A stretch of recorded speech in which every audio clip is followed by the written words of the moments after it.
Mateo capítulo 6. Continuamos desarrollando pues nuestra serie, el ministerio de la oración.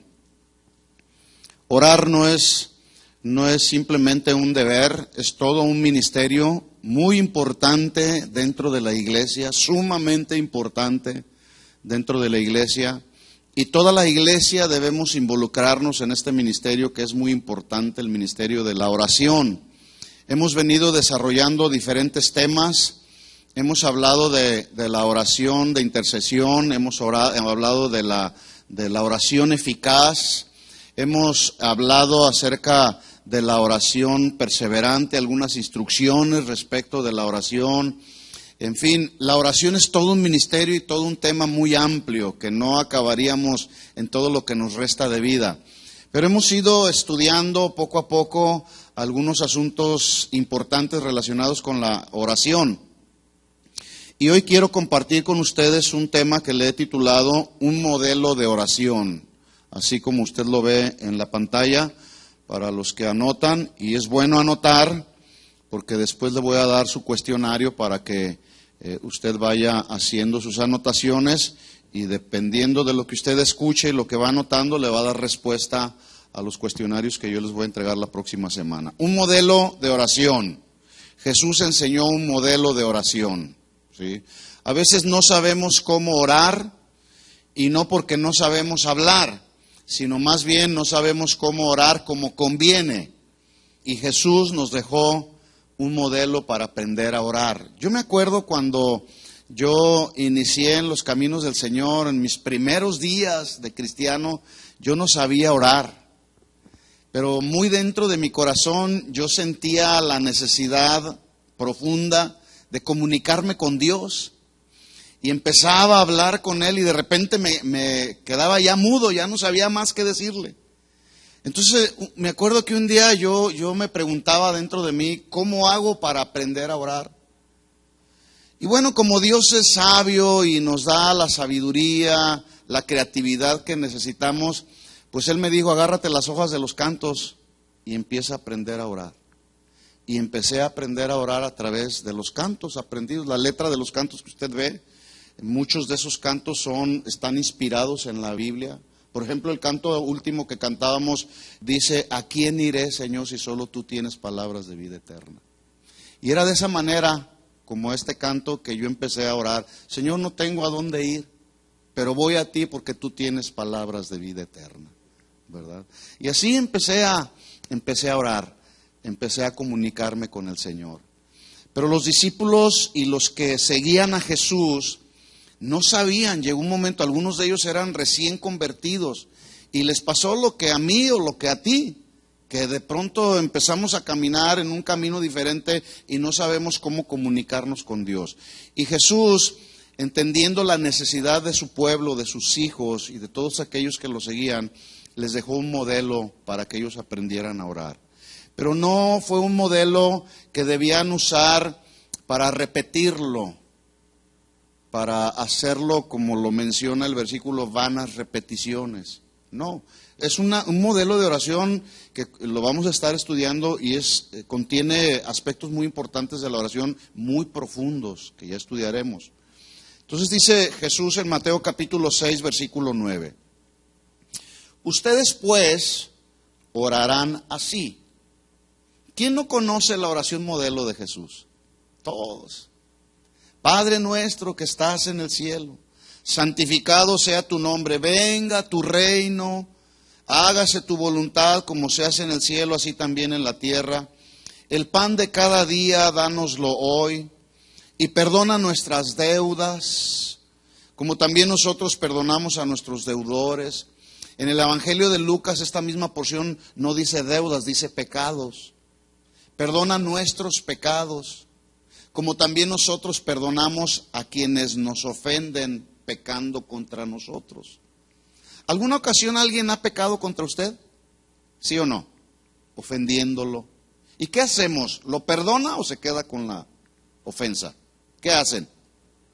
Perdonar. Ese es el mandamiento del Señor. Alguna ocasión te han ofendido, pero hay ocasiones en que nosotros ofendemos. Y así como se nos es instruido en la Biblia que perdonemos también, pues hay quienes nos deben de perdonar. Nos perdonan y perdonamos. El perdonado perdona, ¿verdad? Entonces dice, perdona nuestras ofensas, pecados, como también nosotros perdonamos a nuestros deudores, y no nos metas en tentación, mas líbranos del mal. Hoy debiera de ser esta una oración profunda en nuestro corazón cada día. Señor, líbrame de la tentación en este día. Porque las tentaciones, bueno, siempre han estado ahí a la orden del día. No nos metas en tentación, mas líbranos del mal, porque tuyo es el reino y el poder y la gloria por los siglos de los siglos. Y la iglesia dice, así sea. Esa palabra amén significa así sea. Lo cual entendemos que todo lo dicho por Jesús es cierto. Vamos a orar y vamos a pedir que el Señor hable a nuestro corazón esta noche. Señor, te damos gracias por tu amor y misericordia. Gracias por la oportunidad que tenemos esta noche nuevamente de reunirnos como familia, como tu familia, como tus hijos, como tus discípulos. Y queremos esta noche, Señor, continuar aprendiendo el consejo que tú tienes para nosotros establecido en tu palabra respecto a este ministerio tan importante y a este deber que como cristianos tenemos de orar, de comunicarnos contigo, de tener intimidad contigo, Señor. Pedimos en esta noche que alumbres los ojos de nuestro entendimiento, porque queremos seguir adelante, Señor. Queremos, como decía el apóstol Pablo, proseguir a la meta, Señor, olvidándonos de lo que queda atrás y siguiendo hacia lo que estamos adelante, Señor, al premio, al supremo llamamiento que tenemos en Cristo Jesús, Señor, a la corona que tú nos darás el día de mañana, Señor, cuando nos llames a tu presencia. Señor, enséñanos cómo debemos orar, de acuerdo al modelo que tú dejaste, Señor. Te lo pedimos todo esto en el nombre de Jesús. Amén. Y la iglesia dice, amén, así sea. Bueno, Jesús dio a los oyentes y especialmente a sus discípulos, como ya lo mencioné, un modelo acerca de cómo debían orar. Y si estamos hablando del ministerio de la oración, pues no podemos pasar por alto esta enseñanza que Jesús dio acerca del modelo de oración conocida por todos como el Padre Nuestro. No es nomás mi Padre, es Padre Nuestro, porque es Padre de todos los hijos, ¿verdad? Y antes de entrar, bueno, no vamos a entrar el día de hoy a analizar todo lo que es esta oración modelo del Padre Nuestro, porque la enseñanza de esta noche la vamos a basar en la siguiente pregunta. ¿Por qué Jesús tuvo que enseñar? Escuche bien la pregunta y algunos de ustedes me van a dar respuesta a esta pregunta, así que ponga atención. Ojo, atención. ¿Por qué Jesús tuvo que enseñar a sus oyentes y a sus discípulos un modelo de oración como el que acabamos de leer? ¿Por qué sería? A ver allá, fuerte. No sabían orar como convenía. ¿Se refería a sus discípulos, a los que ya llevaba un tiempo enseñándolos?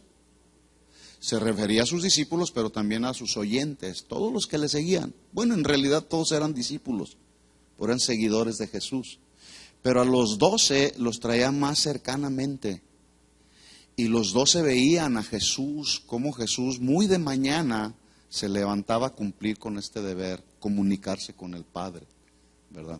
Bueno, es justamente en esta pregunta que vamos a basar esta primera de varias partes que nos va a llevar a estudiar esta oración, la oración modelo del Padre Nuestro. Sin lugar a dudas, los discípulos oraban como parte de los deberes que Jesús les enseñó. En otras palabras, el orar es un deber que como creyentes todos tenemos. Orar no es nada más para el pastor, para los líderes, los servidores de la iglesia. El orar no es solamente para los que ministran dentro del templo o los que tenemos un llamado en el ministerio. La oración es un deber de todos los creyentes. ¿Es un deber de quién? De todos los creyentes. Así que todos los creyentes debemos anhelar profundamente y disfrutar de un tiempo de comunión con Dios. ¿Usted disfruta y anhela tiempos de comunión con Dios? ¿Sí o no? Sí. Alguien dijo que la oración debe de contener las 3 Ds, letra D. La oración debe de contener las 3 letras D. Deseo, disciplina y deleite. Si alguna de estas 3 partes no contiene nuestra oración, por ejemplo, la primera parte, deseo. Si alguien no tiene deseo de orar, de establecerse en comunión con Dios, pues simplemente no lo hace. Si no hay un deseo voluntario, un anhelo, no va a disfrutar la oración. No se disfruta. Tampoco se da un deleite en la oración. Yo me deleito, yo a veces estoy orando con el Señor y se me va hasta la noción del tiempo. Porque nuestra oración debe de contener por lo menos estas 3 palabras. Deseo, disciplina, hay que ser disciplinados, y deleitarnos en la oración. Los judíos de todos los tiempos en la historia del cristianismo, ellos tenían establecidas horas para la oración, es decir, momentos a solas con Dios. Todos los judíos de todos los tiempos hasta la fecha han establecido y siguen en su buena tradición, en su buen hábito de orar, y de orar 3 veces al día, no cuando tienen tiempo, 3 veces al día. Había 3 momentos al día que ellos destinaban a orar o que destinan a orar. La mañana, que lo hacían muy temprano, algunos 5 o 6 de la mañana todavía lo hacen.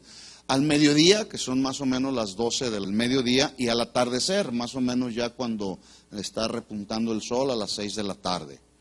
Esta buena disciplina la venían practicando ya desde los tiempos de los siglos anteriores como parte de su disciplina, y escuchen esto, independientemente de lo que ellos estuvieran experimentando en su vida diaria, ellos oraban por la mañana, al mediodía y en la tarde. Si había sufrimiento, ellos oraban en la mañana, al mediodía y en la tarde. Si había bonanza, tiempos de refrigerio en su vida, tiempos de paz, ellos de todas maneras oran en la mañana, al mediodía y en la tarde.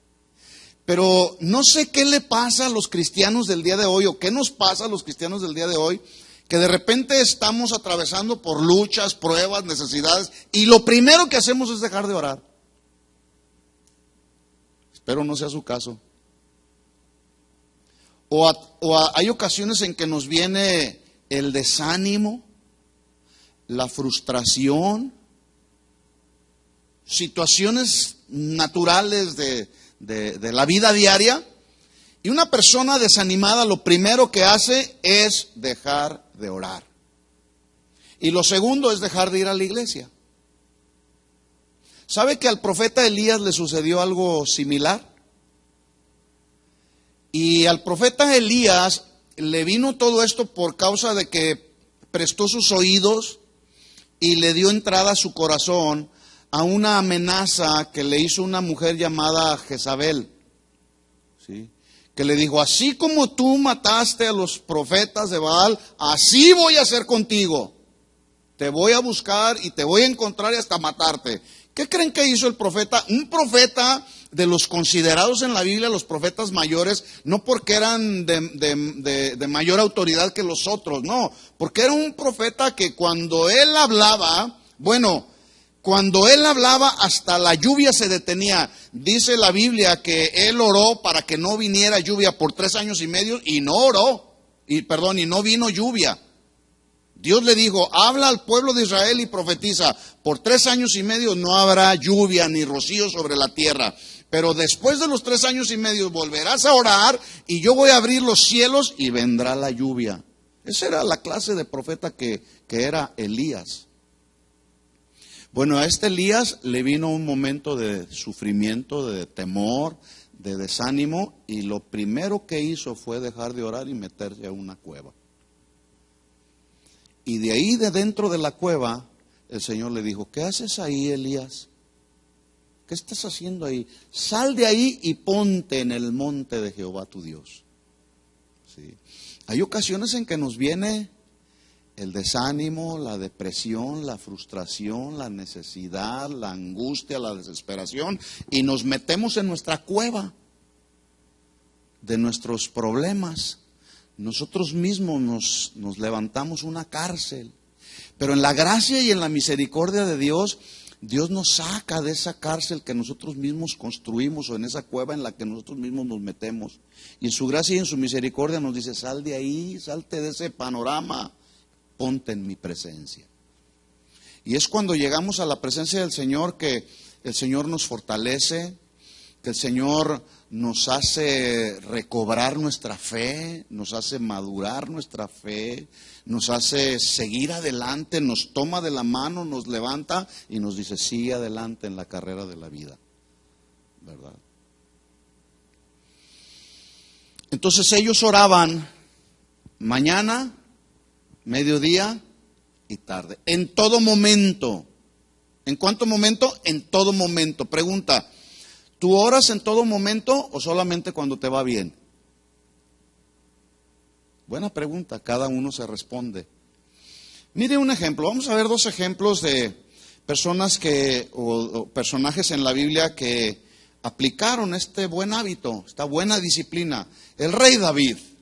Por ejemplo, el rey David menciona estos 3 tiempos de oración en el Salmo 55. Vamos ahí al Salmo 55, donde podemos encontrar a este personaje que también conocía de una manera muy íntima a Dios y hablaba con Dios. En el Salmo 55, en medio de un momento de dolor que experimentó David, como muchos de las situaciones que experimentó David, en el Salmo 55, David expresa estos 3 momentos de oración, mañana, mediodía y tarde, en un momento de dolor y traición. Miren la oración de David, Salmo 55, versículo 4. ¿Lo tiene ahí? Dice David, mi corazón está dolorido dentro de mí. Este es un buen modelo para aprender a orar. Cuando te sientes con dolor aquí en tu corazón, es bueno decirle al Señor cómo nos sentimos. Señor, siento dolor aquí en mi corazón. Mi corazón está dolorido dentro de mí y terrores de muerte sobre mí han caído. ¿Alguna ocasión has sentido que te mueres? Yo sí. He sentido la muerte. Causado por desesperación, frustración, desánimo. ¿A quién no le ha venido el desánimo? ¿A quién no le ha venido la frustración? ¿Verdad? Entonces, ¿sabe usted lo primero que alguien quiere hacer cuando hay dolor? Huir de la responsabilidad, huir de la tempestad. Y eso le pasó al rey David. Oiga, David, dice la Biblia, que era un hombre conforme al corazón de Dios. Y si le pasó a David, ¿cómo no nos va a pasar a nosotros? Nadie de nosotros estamos exentos del sufrimiento, de los tiempos difíciles, del dolor, de la traición. Aquí está la prueba muy clara. Mi corazón está dolorido dentro de mí, hay terrores de muerte que sobre mí han caído. Y mire lo que dice David en el versículo 6. Él quería correr de la tempestad y dije, ¿quién me diese alas como de paloma? Volaría yo y descansaría. Ciertamente huiría lejos, moraría en el desierto. Oiga, vea cómo en su desesperación se quería ir al desierto. Le iba a ir peor allá. Y es que cuando estamos atravesando por situaciones difíciles, a veces hacemos oraciones muy arriesgadas. Muy arriesgadas. Como esta oración. Dame alas como de paloma para volar y entonces descansar. Oiga, yo le pregunto, por ejemplo, este hombre Jonás, Dios le dio una instrucción y le dijo, ve a Nínive y profetiza arrepentimiento y habla y predica el arrepentimiento. De aquí a 3 días vendrá el Señor, así que arrepiente, y le da el mensaje que debía decir. Este quiso huir de la instrucción del Señor, ¿verdad? Pero por más intentos que hizo Jonás, el Señor le volvió a dar la misma instrucción por 3 ocasiones. A veces queremos huir de nuestras responsabilidades por causa de las situaciones difíciles que estamos experimentando. Pero déjeme decirle que hasta que Dios no cumple su propósito en nosotros, no nos va a dejar. No nos va a dejar.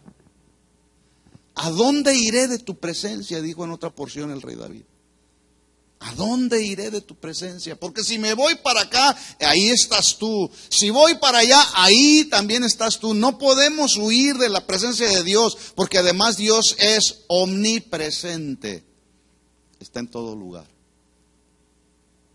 Pero aquí quería huir. ¿Por qué? Pues había dolor en su corazón. Ciertamente huiría lejos, me apresuraría, versículo 8, a escapar del viento borrascoso de la tempestad. Hermanos, no huyamos de las tempestades de la vida, mejor enfrentémosla con la ayuda de Dios. Tomados de la mano de Dios, aferrados al consejo de su palabra, tomados de la fe que Él ha puesto en nuestro corazón. Lo más fácil es huir de las tempestades de la vida. Pero lo difícil es establecernos en la lucha espiritual. El consejo de la palabra es: tengan fe. Jesús dijo: en el mundo tendrán aflicción, pero confiad, yo he vencido al mundo. Es mejor confiar que huir de la tempestad, huir de los problemas. ¿Cuánta gente víctima de los problemas y las situaciones del mundo, de las situaciones de la vida diaria, se van al mundo? Y después de haber caminado en el Señor, apostatan de la fe, renuncian al camino de la verdad. Le dicen a Dios: esto no es para mí, Señor, mejor me regreso al mundo. Y les va peor. El postrer estado es peor que el primero. Así estaba David. ¿Sí alcanza a ver el corazón de David afligido? Sí. Me apresuraría a escapar del viento borrascoso de la tempestad. Versículo 12. Mire la razón por la cual estaba David como estaba. Porque no me afrentó un enemigo. Esta palabra afrentar se traduce a agraviar, difamar con falsa murmuración. ¿Alguna ocasión te han difamado? ¿Sí o no? Levante la mano. Han hablado mal de ti. ¿Sí han hablado mal de ti? Que a lo mejor alguien te ha dicho: eres el anticristo. Sí. De Jesús hablaron, a Jesús lo difamaron. A Jesús le dijeron que echaba a los demonios por Belcebú, que él no era el Hijo de Dios. No solamente lo difamaron, se burlaron de él. Y déjeme decirle que el siervo no es mayor que su Señor. Si eso hicieron con Jesús, ¿qué no harán con nosotros? No sé si me estoy explicando. Entonces, dice: porque no me afrentó un enemigo. En otras palabras, no me agravió, no me difamó con falsa murmuración un enemigo. Porque todos tenemos enemigos, y cuando aprendemos a cuidarnos de nuestros enemigos, estamos alertas, estamos atentos. No esperas que te venga el agravio, o no esperas que te venga la traición de alguien que tienes por ahí cercano. No, eso no se espera. Pero a David le vino. Porque no me afrentó un enemigo, lo cual habría soportado. Ni alzó contra mí el que me aborrecía, porque no me hubiera ocultado de él. Versículo 13. Sino tú, hombre, al parecer íntimo mío, mi guía, mi familiar. ¿Cuántos de nosotros como padres de familia nos hemos sentido lastimados, ofendidos porque nuestros hijos nos traicionan? ¿Cuántos padres de familia, madres de familia me he encontrado, mujeres en la consejería, que se sienten adoloridas porque el marido los traicionó, acercándose a otra mujer, cometiendo adulterio? Duele, ¿verdad? Más o menos. ¿Alcanza usted a percibir el corazón de David? ¿Cómo estaba? De ahí salieron estas palabras que quedaron plasmadas en el Salmo 55. Dice: es que no fue un enemigo, fue alguien cercano a mí. Fue un hombre íntimo de él, era mi guía, era mi familiar. ¿Se acuerda que David fue traicionado por su hijo Absalón? De hecho, la historia se conoce como la rebelión de Absalón. David experimentó, sufrió las consecuencias de sus pecados, No solamente el Absalón se le rebeló, otro de sus hijos violó a su media hermana. Amnón violó a Tamar. hijos de David. Oiga, ¿cómo cree que se sentía David? ¿Muy feliz? No, duele en el corazón. Por eso en el versículo 4 que leímos, él decía con toda sinceridad, mi corazón está dolorido, está lleno de dolor. Yo me imagino que el corazón lo tenía así todo apachurrado. Como cuando se siente el corazón apachurrado por la traición de un hijo, la rebelión de un familiar, la difamación de alguien cercano a ti. Versículo 14, juntos comunicábamos dulcemente los secretos, andábamos en amistad en la casa de Dios. Yo no sé si era su esposa, yo no sé si era uno de sus hijos, yo no sé si eran alguno de sus compañeros más cercanos del ministerio, pero recibió una traición, ¿verdad? Y mire la petición que hace a continuación en el versículo 5, el rey David. Yo nunca he dicho algo así, algo como eso, ni he deseado para nadie lo que dijo David en el versículo 15. Que la muerte le sorprenda. Wow. Por más resentimiento, por más dolor que sienta mi corazón, por la traición, por la rebelión, por la angustia, por más desanimado que me he encontrado en los días de mi vida, nunca jamás he dicho que la muerte lo sorprenda. Pero David lo dijo. ¿Se da cuenta cómo estaba el corazón de David? Que la muerte le sorprenda, desciendan vivos al Seol. ¿Sabe en la Biblia el Seol, sabe lo que es? Un lugar de tormento. En otras palabras, David estaba diciendo, que se vaya al lugar de tormento. ¿Alguna ocasión tú has mandado a alguien al infierno? No, se siente, dice el hermano, ay no, se siente, yo tampoco, nadie he mandado al infierno. Pero un predicador un día sí los mandó al infierno. Alguien aquí atrás de un púlpito, no de por supuesto, aquí no se suben esos. Un día la congregación donde estaba predicando les dijo, bola de mentirosos, se van a ir al infierno por mentirosos. Bueno, sí, la Biblia dice que los mentirosos, los adúlteros, los fornicarios, los que se echan con varones no heredarán el reino de los cielos, sí, pero ya decirlo así tan fríamente, tan crudamente, wow, eso. Mire cómo estaba David, que la muerte le sorprenda, que descendan vivos al Seol, porque hay maldades en sus moradas en medio de ellos. En cuanto a mí, así como me siento, a Dios clamaré y Jehová me salvará. ¿Cómo te sientes ahora?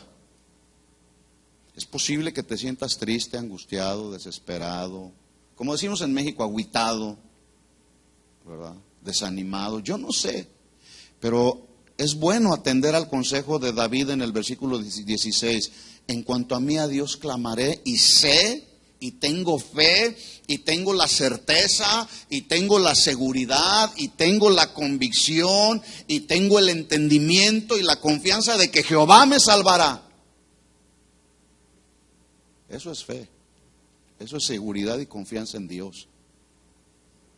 Y luego a continuación menciona los 3 tiempos que estaban acostumbrados ellos a orar. Tarde y mañana y a mediodía oraré y clamaré y Él oirá mi voz. Oiga, yo me puedo imaginar que en la mañana, a las 5 de la mañana, Señor, mi corazón está dolorido. Porque me traicionó alguien de mi casa. Que descienda vivo al Seol, y eso en la mañana. Al mediodía estaba otra vez haciendo la misma oración. Y en la tarde igual. Estoy solamente pensando. Me gusta luego pensar. Tarde, mañana y mediodía oraré y clamaré, y Él oirá mi voz. Él redimirá en paz mi alma de la guerra contra mí, aunque contra mí haya muchos. Él me redimirá, Él me salvará. ¿Sí sabes que Él nos salva cuando estamos en medio de una lucha? ¿Sí lo sabes? Si no lo sabes ya, hoy lo sabes. Así que, por más fuerte que esté la lucha, la tormenta que pudieras estar enfrentando, Él tarde o temprano nos salvará, aunque contra ti se hayan levantado una multitud de personas que desean tu mal. Él nos salvará. Otro ejemplo, estamos hablando de cómo los judíos en la historia del pueblo de Israel acostumbraban a orar mañana, al mediodía y en la tarde. Y a veces nosotros, los cristianos de hoy, oramos a veces 5 minutos, 15 minutos, 10 minutos, 1 hora y ya, Señor, ya es mucho, ya te di 1 hora, Señor, ya. Y esto es mañana, mediodía y tarde. Necesitamos ser más perseverantes en la oración. Estamos viviendo tiempos muy difíciles. Cualquier momento que tengas disponible en tu ocupada agenda de todo el día, te recomiendo que inviertas ese tiempo orando a Dios.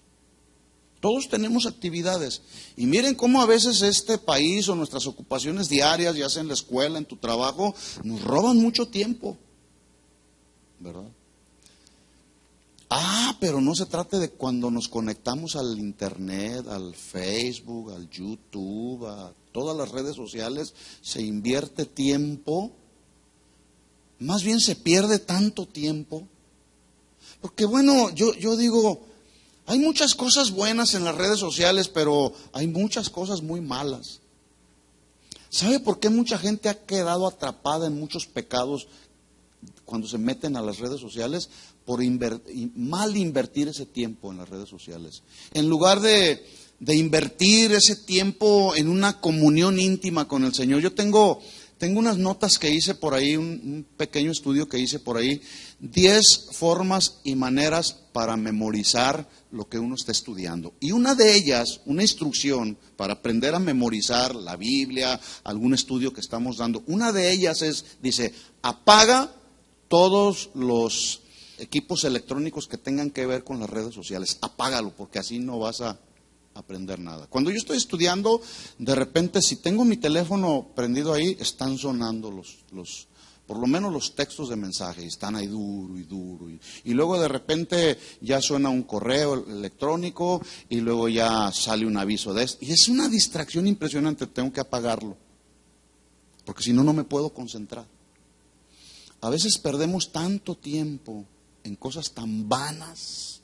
Por eso a veces la vida del cristiano en el día de hoy está como está.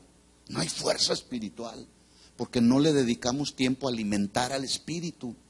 Daniel es otro ejemplo de cómo también oraba mañana, mediodía y tarde. Y Daniel, como usted ya lo sabe, él fue llevado cautivo a Babilonia y Dios lo exaltó ahí, Dios lo levantó en su gracia y en su misericordia, no porque David era muy bueno, sino porque David le era fiel y leal a Dios. Y Dios tuvo, ¿quién dije? ¿Y quién es? ¿Y quién dije? Ya saben que lo hago a propósito a ver si alguien dice algo, pero no dijeron nada, nomás mi esposa. Daniel, estamos hablando de Daniel, ¿verdad? Ya vamos a dejar a un lado a David. Bueno, Daniel fue llevado cautivo a Babilonia, Dios lo levantó, porque era fiel a Dios y leal a Dios. No porque era hijo predilecto de Dios, Dios no tiene hijos predilectos, Dios nos ama a todos. Vamos a Daniel capítulo 6, versículo 4. Daniel capítulo 6, versículo 4. Mire lo que pasó con este joven Daniel. Daniel capítulo 6, versículo 4. No tenemos tiempo de leer toda la historia, pero dice, entonces los gobernadores y los sátrapas buscaban una ocasión para acusar a Daniel en lo relacionado con el reino. Mas no podían hallar ocasión alguna o falta, porque él era ¿cómo? ¿Cómo dice su Biblia? Era fiel. Y ningún vicio ni falta fue hallado en él. Oiga, hay gente que dice, me voy a esconder. Si tú estás bien en tus acciones, en tus pensamientos, en tu conducta, no hay nada que temer. ¿O sí? ¿Sí hay que temerle? No, a nadie. Estos gobernadores y sátrapas que eran líderes del gobierno babilónico, eran hombres malos, eran hombres perversos, eran hombres paganos. Daniel era un hombre que amaba a Dios profundamente, que confiaba en Dios. Y por esa fidelidad y esa lealtad, Dios lo levantó aún por encima de esos gobernadores. Vino a ser el segundo de Nabucodonosor. Dios le dio una gracia. Pero esto es por envidia, como suelen, en todos los tiempos en la historia del ser humano ha habido gente envidiosa, gente mala, perversa, que desean tu mal, que desean mi mal, y que andan buscando ahí a ver en qué nos equivocamos para decir, mira, el pastor, y eso es que es el pastor de la iglesia. Mira, los hijos del pastor. Son los hijos del pastor. ¿Cómo estará la iglesia? Tal el pastor, tales las ovejas. No, no es cierto eso. Pero nomás andan buscando. Andan buscando dónde sacar. ¿Verdad? Esos han existido donde quiera, en todos los tiempos, y seguirán existiendo. Entonces, y empiezan a hablar, a buscar, ¿verdad? Ahora, que busquen. Si encuentran algo, bueno, entonces, y es cierto, pues entonces sí hay que preocuparnos. Pero si no es cierto de lo que estén buscando o tratando de sacar, bueno, pues no hay ningún problema, ¿verdad? Y así le pasó a Daniel. No podían hallar ocasión o falta alguna en él porque él era fiel. Y ningún vicio, ninguna falta fue hallada en él. Si hay alguien que no está bien con el Señor, se lo van a encontrar tarde o temprano. Es cuestión de tiempo solamente. Todo sale a la luz. No hay nada oculto que no haya de salir a la luz. Todo sale, digan conmigo, todo sale tarde o temprano.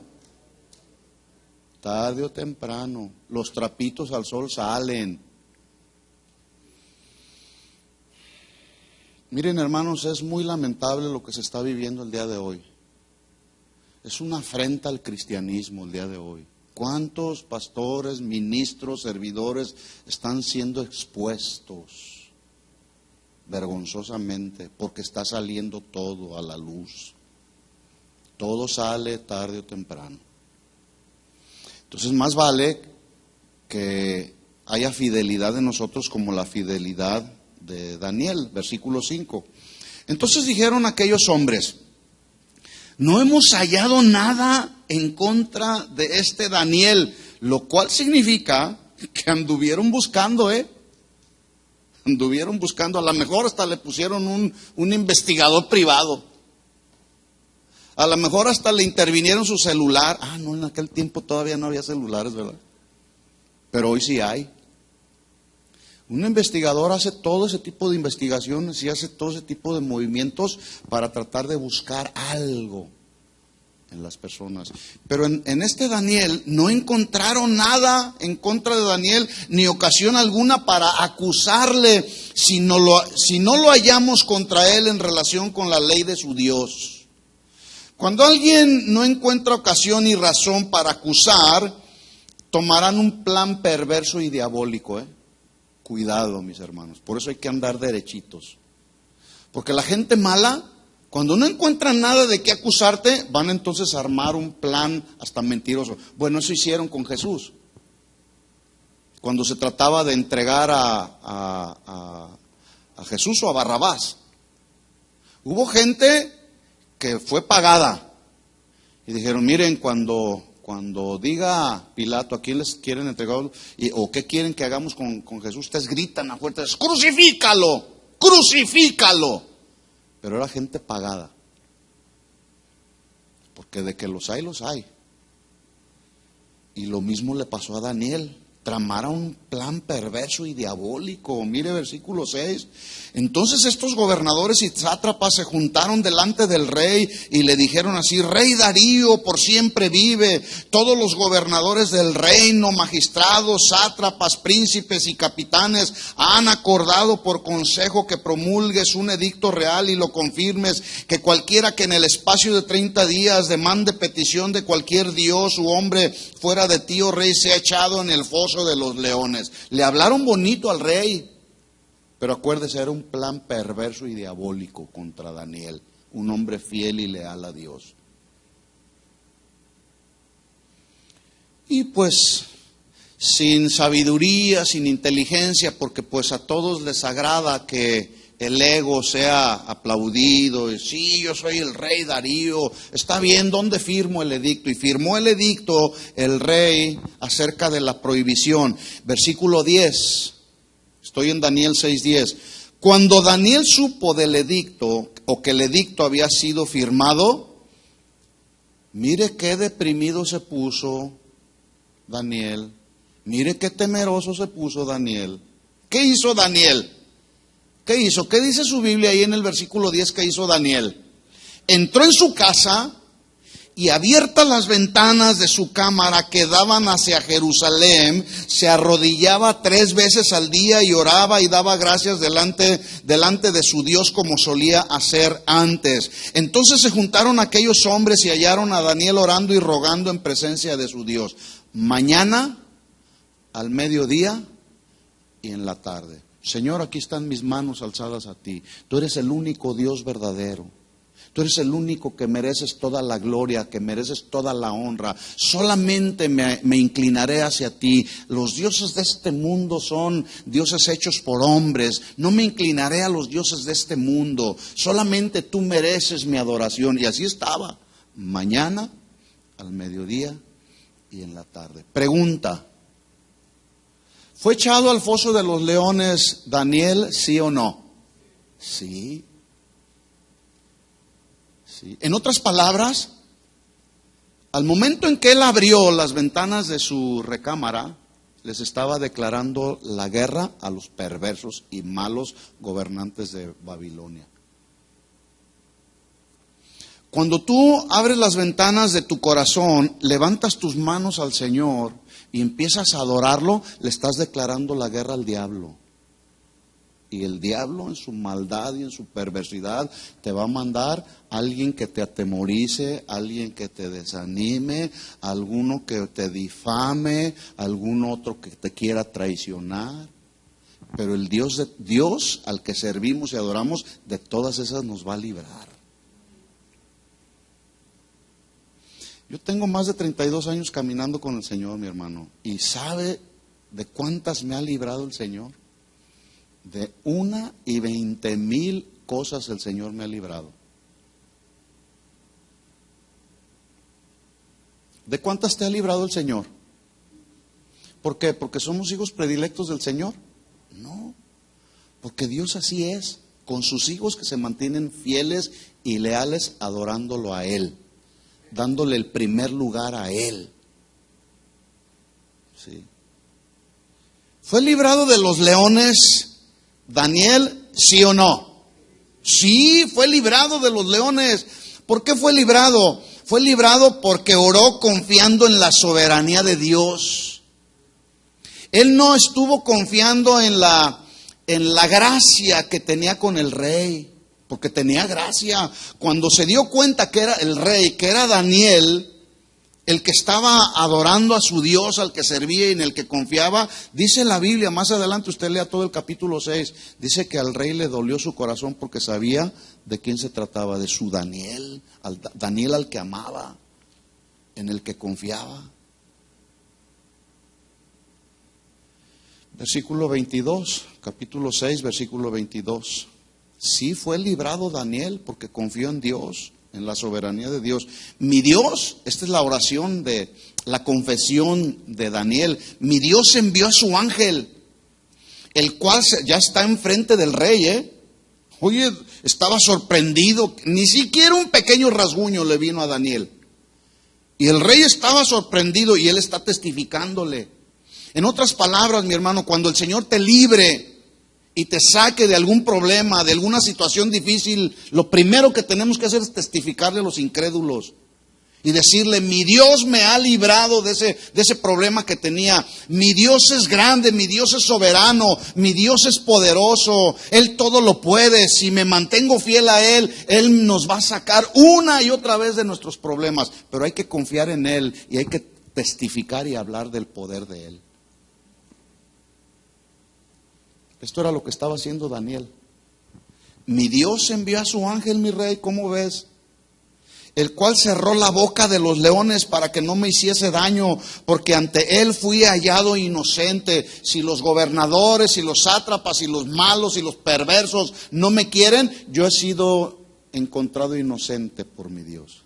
Va a haber mucha gente que no va a creer en ti posiblemente, y que van a decir: eres malo, eres perverso, eres hipócrita, eres mentiroso, eres esto, eres aquello, yo no sé qué estás haciendo ahí, ¿por qué no te sales de ahí? ¿Por qué no te bajas del ministerio que estás?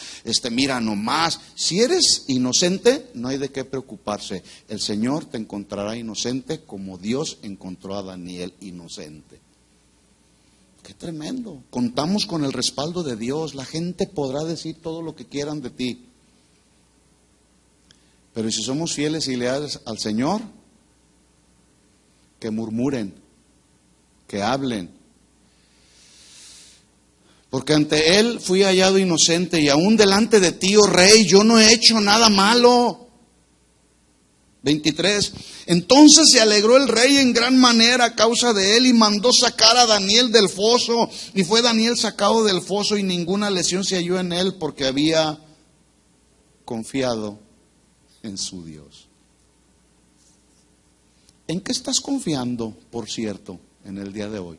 ¿En tus habilidades? ¿En tu sabiduría humana? ¿O en Dios? Yo quiero confiar en Dios y seguir confiando en Dios, porque Él es poderoso, Él no nos puede fallar. Entonces la pregunta que hice al principio sigue ahí: ¿por qué Jesús tuvo que enseñar a sus oyentes y discípulos un modelo de oración? Si ya inclusive ellos venían desarrollando un buen hábito, una buena disciplina, mañana, mediodía y en la tarde. Y llegamos al tiempo de Jesús, y resulta con que Jesús les enseña un modelo de oración. ¿Qué era lo que estaba pasando? Bueno, hay por lo menos 3 razones que voy a tratar de terminarlas a continuación, que nos dan del por qué Jesús tuvo que enseñar una oración modelo a quienes le seguían. Una, porque había quienes no lo hacían de forma sincera, sino hipócrita. Ahorita lo vamos a ver. 2, porque era necesario e importante que quienes seguían a Jesús oraran en secreto al Padre. Y 3, para que no usaran en sus oraciones vanas repeticiones. Número 1, entonces, ¿por qué Jesús enseñó un modelo de oración? Para que nuestras oraciones, o las oraciones de quienes estaba enseñando Jesús, que nos alcanzan hasta nosotros a la instrucción de Jesús, no fueran oraciones de forma hipócrita. ¿Cómo? ¿De forma qué? Hipócrita, y a veces oramos así. La palabra hipócrita es la palabra del griego hipócrisis, que significa actuar o fingir una respuesta. En otras palabras, hay una crisis de fingimiento en la vida de los hipócritas. Y Jesús dijo: no, sus oraciones no deben de ser las oraciones de un hipócrita. Vamos a Mateo capítulo 6, versículo 5.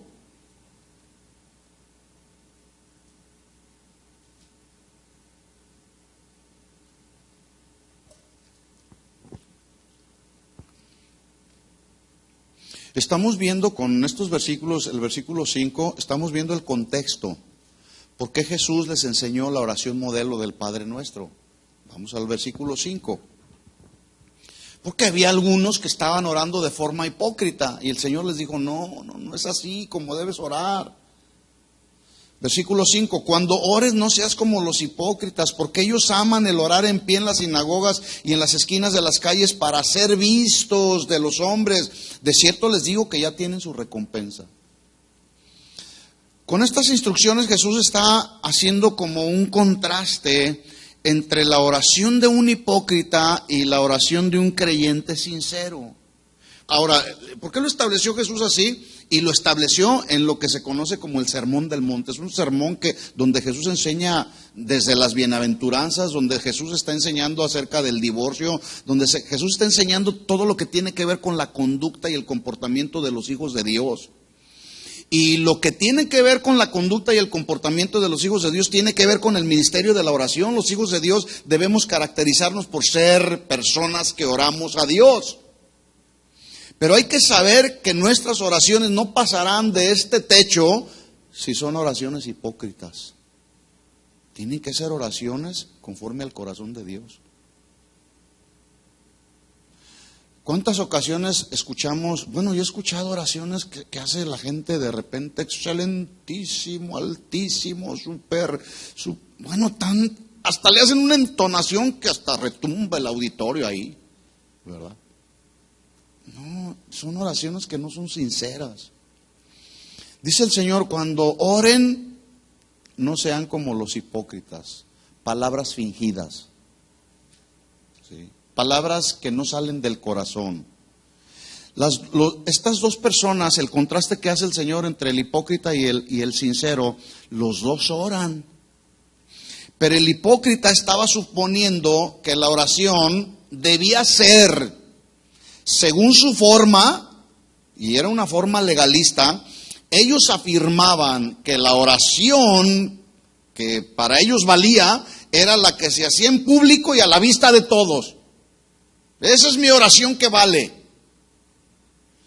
El lugar predilecto que usaban los hipócritas y amaban ese lugar y amaban estar de pie, era ahí en las sinagogas. ¿Por qué en las sinagogas? Porque en las sinagogas era donde generalmente había mayor concurrencia de personas y ellos pues querían sobresalir, querían alimentar su ego, querían alimentar su orgullo. Además buscaban las horas de mayor presencia de las gentes. Y entonces cuando se acumulaba y las sinagogas estaban llenas y repletas de personas que se juntaban ahí a orar, estos hipócritas se levantaban, se ponían en pie, hacían largas oraciones enfrente de todos, pero la triste realidad es que sus oraciones eran oraciones hipócritas que no pasaban del techo. ¿De qué le sirve a una persona hacer una oración así con mucha elocuencia de palabras, pero con un corazón completamente hipócrita? ¿De qué le sirve? De nada. ¿Se acuerda usted de la oración del fariseo y el publicano? Si no la recuerda, le dejo de tarea que la estudie. ¿Cómo oraba el fariseo? Señor Altísimo, te doy diezmos de todo. Escuche esto, y lo hacían enfrente, de pie en la sinagoga. Te doy diezmos de todo. Ayuno 3 veces al día, Señor. Yo no soy pecador como estos. Ya me imagino los que estaban ahí alrededor decían, wow, qué hombre tan tremendo, qué ministro, qué siervo de Dios. Engañaban a la gente, pero eran hipócritas. ¿Por qué Jesús tuvo que enseñar la oración del modelo? Porque había quienes oraban de manera hipócrita, no sincera. Déjeme decirle, eso pasó en el tiempo de Jesús, hace más de 2000 años ya. Hoy sigue sucediendo lo mismo, tristemente. Seguimos escuchando oraciones que salen de un corazón lleno de fingimiento, con una crisis de fingimiento, de pura apariencia, pues, como para engañar a la gente, sorprender a la gente. ¿De qué me sirve a mí dar un mensaje aquí con mucha elocuencia si no lo vivo? ¿De qué me sirve? ¿De qué sirve? Díganlo. De nada.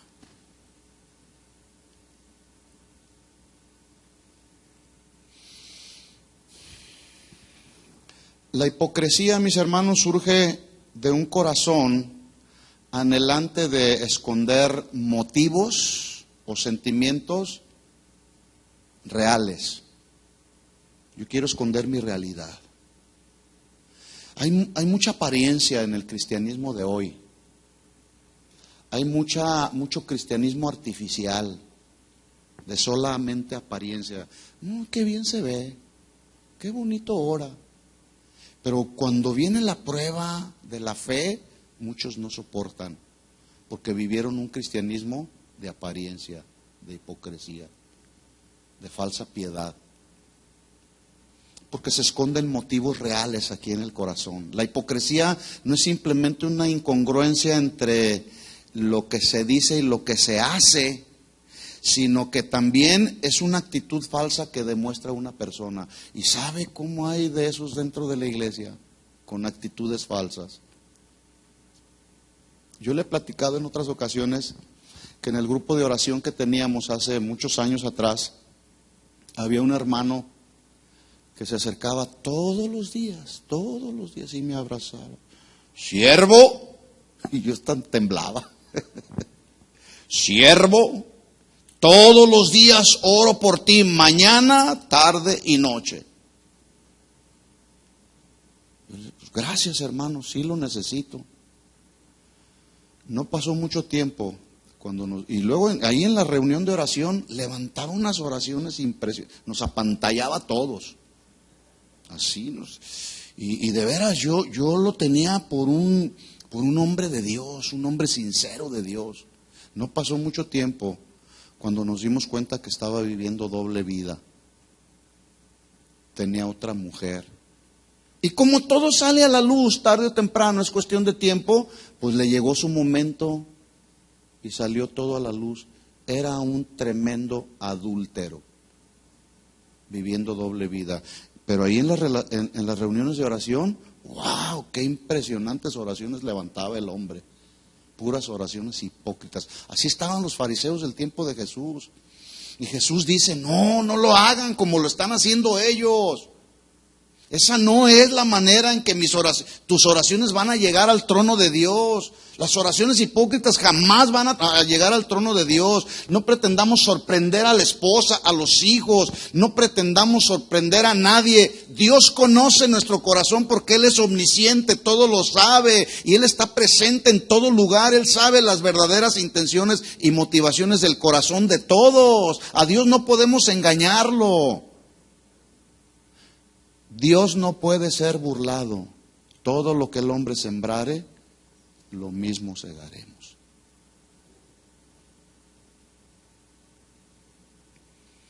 Una persona hipócrita es aquella que pretende dar a conocer una aparente grandeza y bondad, pero lamentablemente es mera apariencia. Mera apariencia, es artificial. La consecuencia de aquel modo de orar, pues no podía recibir otra recompensa sino la misma que ellos buscaban. Entonces cuando el Señor les dice, ustedes no oren como los hipócritas, que aman el orar de pie en medio de las sinagogas, porque todos esos que aman el orar en pie y la gente que les rodea se sorprenden, esa es la recompensa que van a recibir, el halago de los hombres. Y esa recibían. Quizás hasta les aplaudían. Ellos anhelaban solamente ser vistos de los hombres, buscaban su justicia propia, procuraban ser vistos y alcanzaban solamente lo que pretendían, pero no eran justificados en la presencia de Dios. Qué terrible situación estaban viviendo. Qué condición tan más pobre, tan más miserable. Buscar solamente el halago de los hombres, eso no va a salvar jamás a nadie. Yo quiero buscar más que la aprobación de los hombres, la aprobación de Dios, para que el día que Dios me llame a cuentas, entonces me diga, bien, buen siervo y fiel, siervo fiel. En lo poco fuiste fiel, en lo mucho te pondré. ¿Se acuerda de la parábola de los talentos? A uno le dio 5. A otro le dio 3 y a otro le dio 1. La recompensa para el que le dio 5 y los multiplicó en relación a la que le dio, a la recompensa que le dio al de 3, fue exactamente la misma. La misma. Y la recompensa que recibieron fue no porque multiplicaron el talento, sino más bien por su fidelidad. Al que le dio 1 y fue y lo enterró, a ese le dijo, siervo malo, ¿y qué? Y negligente. No te quiero ver. No se puede recibir dos recompensas por una misma acción. Esto es lo que estaba tratando Jesús de enseñarles a los que le seguían. Por eso enseñó esta oración modelo. No puedes recibir dos recompensas por tu misma acción. O recibes la gloria de los hombres o recibes la bendición de Dios. Yo quiero la bendición de Dios. ¿Sí? Yo quiero la bendición de Dios. Dios no recompensa la hipocresía ni el orgullo. Más bien, Dios resiste al orgulloso. Dice la Biblia en Santiago que Dios resiste a los soberbios y da gracia a los humildes. ¿Verdad? Entonces, estamos dándole respuesta a la pregunta, ¿por qué Dios, o por qué Jesús, mejor dicho, que es Dios, tuvo que enseñarles esta oración modelo, la oración del Padre Nuestro? Ya lo vemos, porque no quiere el Señor que nuestras oraciones sean unas oraciones hipócritas. Número uno. Número dos, porque es necesario que cuando oramos vayamos a lo secreto con el Padre. La segunda razón fue para enseñar, por lo que enseñó este modelo de oración, es para que fuéramos ahí a orar en secreto con el Padre, para que en secreto solamente el Padre escuchara mi oración. Dice versículo 6, estoy en Mateo 6:6. Mas tú cuando ores, entra en tu aposento. ¿Qué es el aposento? ¿Alguien sabe lo que es el aposento? ¿Tienes un aposento? ¿Qué es el aposento? Primera pregunta, ¿qué es el aposento? Un lugar secreto, o un lugar privado, mejor dicho. Tu lugar privado puede ser tu garage, puede ser un cuarto, tu recámara, puede ser el ático de tu casa, no sé. Es un lugar privado, pues. Entonces la siguiente pregunta sería, ¿tienes un lugar privado? ¿Tienes un lugar? O ni siquiera nos acordamos de buscar un lugar. Entonces dice, mire la instrucción, porque estamos estudiando el contexto, por qué el Señor les dio la oración modelo. Entonces dice, cuando tú ores, entra en tu aposento. Si no lo tienes, busca un aposento, un lugar privado, donde nadie te distraiga. Con esta expresión, Jesús les estaba indicando que había una necesidad a quienes le seguían. ¿Cuál era esa necesidad? De orar en privado y en intimidad y en un sitio reservado, el que tú quieras en tu casa. Pero tiene que ser un lugar de intimidad, un lugar privado. Intimidad y privacidad. Entonces le dice, mas tú cuando ores, entra en tu aposento. Y luego añade, y cierra la puerta. Otra versión dice, cerrada la puerta con llave, lo cual habla de no solamente una intimidad, sino de una privacidad. No quiero que nadie entre, quiero estar a solas con Dios. No voy a atender a nadie, voy a cerrar la puerta y la voy a cerrar con llave, porque no quiero ningún factor de distracción. Y voy a apagar, hoy en nuestros tiempos, ¿no? Voy a apagar el celular, voy a apagar todo aquello que me pueda distraer, porque necesito atender a este llamado. Necesito estar a solas con mi Señor, necesito derramar mi corazón en la presencia del Señor, necesito decirle al Señor cuánto lo anhelo, necesito decirle cuánto amo, necesito decirle lo que hay en mi corazón, necesito hablar con Él porque necesito ser fortalecido en su presencia y no quiero ninguna distracción. Y luego el enemigo empieza a trabajar en la mente también. Y estás ahí con tu puerta cerrada en tu aposento y aunque le echaste llave, de repente el enemigo viene con pensamientos. ¿Se te olvidó apagar la estufa? Es un ejemplo nomás.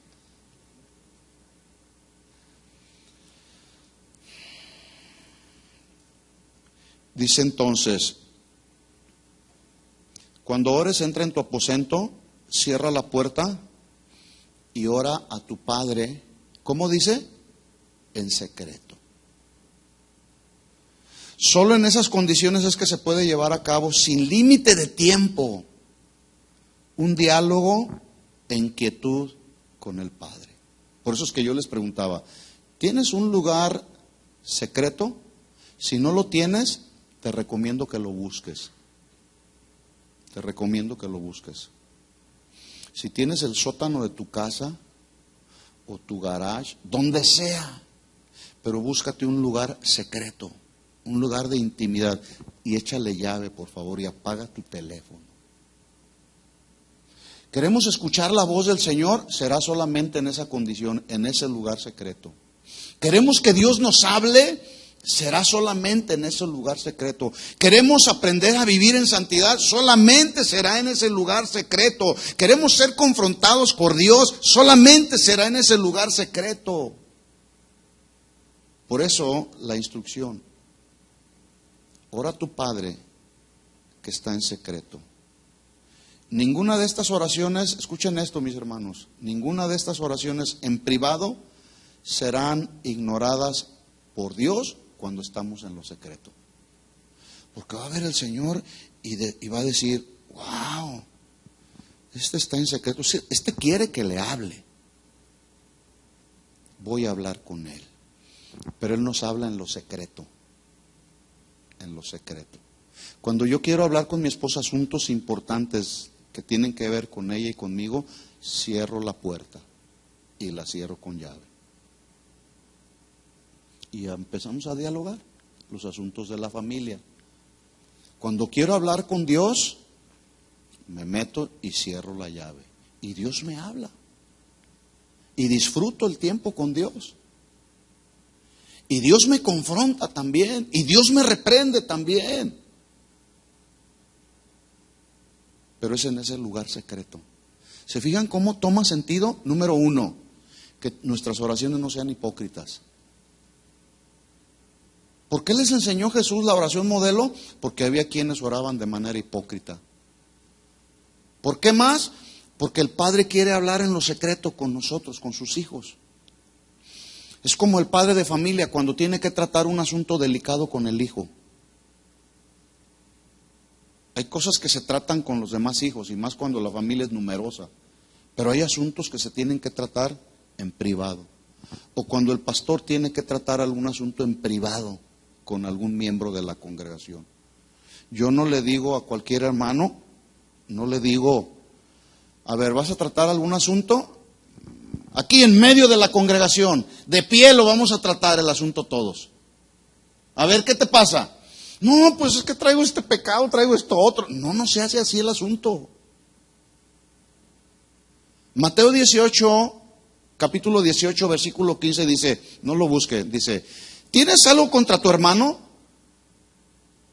¿Qué dice? Hazlo delante de la congregación, públicalo, ve tú, primer paso, ve tú con él a solas y traten el asunto. Entonces es a solas cuando el Señor quiere tratar con nosotros, en el lugar secreto. No hay intimidad, por grande que sea, ni privacidad, por intensa que se establezca, a la que el Padre que está en los cielos, no tenga acceso, porque ya lo dije, Él es omnipresente. Él tiene acceso a todo, tiene acceso a nuestro corazón, tiene acceso a nuestra mente. Él conoce nuestros sentimientos, Él conoce nuestras emociones, Él conoce nuestras necesidades, Él conoce nuestras debilidades, se compadece de ellas. Él tiene misericordia de nosotros, sus misericordias son nuevas cada mañana. Él nos conoce porque Él nos creó, por lo tanto Él tiene acceso a cualquier cosa que tenga que ver con los verdaderos hijos de Dios. Y cuando estamos en el secreto de Dios, Él puede tener acceso a entrar a tu corazón y poder decirte, ánimo hijo mío, yo estoy contigo. Pero si no tenemos ni siquiera un lugar secreto, y si lo tienes y no lo usas, ¿de qué sirve? Por eso el cristianismo de hoy está como está. Débil, ligero, sin fuerza espiritual, sin vigor espiritual. Vienen las tentaciones, caí en la tentación otra vez. Yo les he llegado a platicar de un joven, y ahorita viene a mi mente, de un joven que Dios lo rescató de la homosexualidad. ¿Puede Dios rescatar a alguien de la homosexualidad? Por supuesto que sí, porque Él es Dios. Y nada imposible hay para ese Dios poderoso. Dios lo rescató de la homosexualidad. Le dio la oportunidad. Y empezó a caminar ese joven. Y yo lo veía ahí en la congregación, levantaba sus manos y lloraba. Verdaderamente se veía un corazón arrepentido. Y pasó un año, pasaron un año y más de un año, y de repente el joven me llama y me dice: necesito hablar contigo. Por favor, atiéndeme, me urge hablar contigo. Y lo recibí. Me dice: caí. Ustedes ya saben en qué cayó, ¿verdad? Cayó en el estilo de vida donde Dios ya lo había rescatado. ¿Se acuerdan de los israelitas? ¿Qué querían los israelitas cuando estaban en el desierto? Querían regresarse a Egipto, a la esclavitud de Egipto, porque allá tenían ajos, tenían cebollas, allá tenían en el mundo. Egipto simboliza el mundo. Allá tenían lo que la carne quería. Cuando Dios quería tratar con su pueblo, quería probar el corazón de su pueblo, pero el pueblo no quería, el pueblo quería el mundo. Y a este joven Dios le dio la oportunidad de probar las bondades de Dios, las riquezas del reino de Dios, pero él quería el mundo. Y cayó. Y le dije: Dios es un Dios grande en misericordia. Pídele perdón, arrepiéntete y sigue adelante. Le pidió perdón, se arrepintió y sigue adelante. A los 3 meses me vuelve a llamar. ¿Y qué creen? ¿Qué creen que pasó? El mismo problema. Le dije: ¿qué te pasa? Estás pisoteando la sangre de Cristo, el sacrificio perfecto que Jesús hizo en la cruz del Calvario por tu vida, y donde te está dando la oportunidad de salir adelante a una nueva vida en Cristo. Deja las cosas del pasado. La Biblia dice: las cosas viejas ya pasaron, he aquí, todas son hechas nuevas. Dios te ha hecho una nueva criatura por su gracia, por su misericordia. Deja el mundo. Arrepiéntete, levántate y sigue adelante. Se arrepintió, pidió perdón y siguió adelante. Y de repente lo vuelvo a ver, a los 3 meses lo vuelvo a ver, pero ya no vino conmigo, fue con otro de los líderes de la iglesia. Entonces el otro de los líderes de la iglesia dice: oye, me está pidiendo otro tiempo este joven. ¿Cuál es el problema que él trae? Y le expliqué, le dije: mira, van 2 veces que cae en el mismo pecado, ¿verdad? Tercera vez a eso iba exactamente a lo mismo. Oiga, cuando Pedro empieza a caminar en la barca, Jesús ve a Jesús y le dice: si eres Jesús, di que vaya, ordena que vaya hacia ti. Y empieza a caminar el Pedro, confiando en el Señor. Todo fue que empezó a voltear a su alrededor y a ver la tempestad, a ver la realidad y se hundió. ¿Y sabe lo que hizo Jesús? Jesús, con su gracia, su misericordia, lo toma de la mano y lo vuelve a llevar. ¿Sabe usted a dónde? A la barca. A un lugar de fe, porque todos entramos en la barca de la fe, donde vamos hacia un puerto seguro, donde nos espera el reino de Dios por toda la eternidad. Pero mientras estamos en este mundo, vamos en esa barca, y es una barca que vamos todos caminando en ella, y se camina por fe. Pero lo importante es que Jesús vaya en nuestra barca, porque cuando Jesús se aleja de nuestra barca, se nos viene el mundo encima, como se le vino el mundo encima a este joven. Tercera ocasión, cometió el mismo pecado. ¿Sabe de qué se murió ese joven? Porque se murió. ¿Qué esperaba? Se murió de SIDA. Le cayó la enfermedad y no hubo más remedio. ¿Por qué? Porque, oiga, Dios es misericordioso y es grande en misericordia. Pero cuando alguien es obstinado una y otra vez, Dios se retira. Dice, no, tú no quieres nada conmigo. Dios entonces los entrega a las pasiones vergonzosas.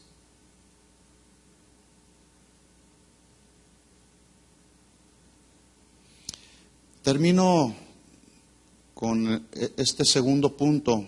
Al cabo, ya lo he dicho, siempre hay más tiempo que vida. Y como le vamos a dar seguimiento a este punto, dice el Señor entonces, termino leyendo el versículo 6, cuando ores entra en tu aposento. Si no lo tienes, busca tu aposento, y si lo tienes, entra y establécete ahí. Y no salgas de ahí hasta que hayas recibido el consejo de Dios y la administración de Dios. No te salgas de ahí. Y si Dios trata contigo como trató con Jesús en el huerto de Getsemaní, lugar de presión, si Dios está tratando con nosotros ahí en nuestro lugar secreto, hay que aguantar hasta que salgamos de ahí con el Señor y le digamos, sí Señor, ahora me has fortalecido, voy a seguir adelante, ahora me voy a enfrentar a lo que está por delante en este día. Entra en tu aposento, cierra la puerta, ora a tu Padre, pero ora con sinceridad, no hipócritamente. Una oración que surja de lo profundo de tu corazón, a tu Padre que está en lo secreto, y tu Padre que ve en lo secreto te recompensará en público. No es que te dirá así en público. El domingo en la iglesia el pastor te va a poner aquí al frente. Hermanos, el hermano ora todos los días. No, no se trata de eso. Se trata de recompensas espirituales. ¿Saben cuáles son las recompensas espirituales que Dios nos da? Su paz, el gozo, la sabiduría en medio de las pruebas. De tal forma que cuando yo experimento paz y gozo en medio de las pruebas, es evidente alrededor.